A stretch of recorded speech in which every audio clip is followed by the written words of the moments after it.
Imala sam san. Kao mala često sam sanjala isti san.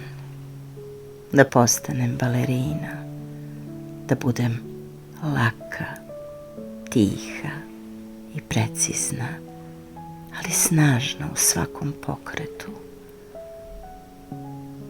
Tada sam verovala da se sve uči u životu, korak po korak, kao ples koji se vežba dok ne postane deo tela.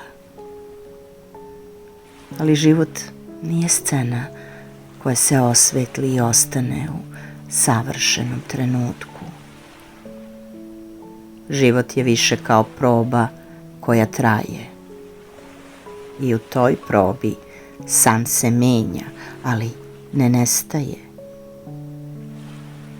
U meni je uvek postojalo nešto više od forme, nešto što nosi ljude, osjećanja i ono što se ne izgovara lako.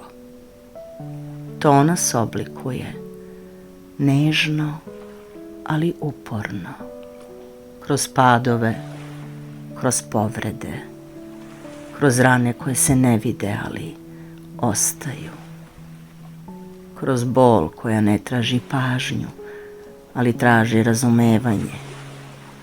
I negde usput naučila sam. Snaga nije u tome da ne padneš, nego u tome da ustaneš i nastaviš, čak i kada ne znaš kako da objasniš zašto. Učim da nosim osjećanja. O da, i verujem da svako od nas to uči na svoj način. Učimo da slušamo tišinu između reči, jer baš tu često leže odgovori. Učimo da ostanemo verni sebi, ne savršeno, nego iskreno, jer niko od nas ne ide pravom linijom. Svi padamo, svi nosimo svoje borbe i svi učimo kako da nastavimo. Možda je to taj nevidljivi ples koji ne traži publiku, ali nas menja iznutra.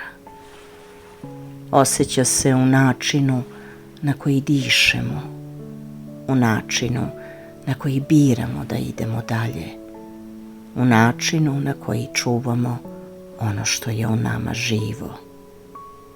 I možda je važno reći: svako ima svoj san i svaki san menja oblik. Nekad ostane isti, nekad postane nešto drugo, ali nikad ne nestane. Samo nauči da raste zajedno sa nama. I zato danas ne kažem da je san prošao, kažem da je tu, da traje i da se prepoznaje u svakome ko nastavlja uprkos svemu.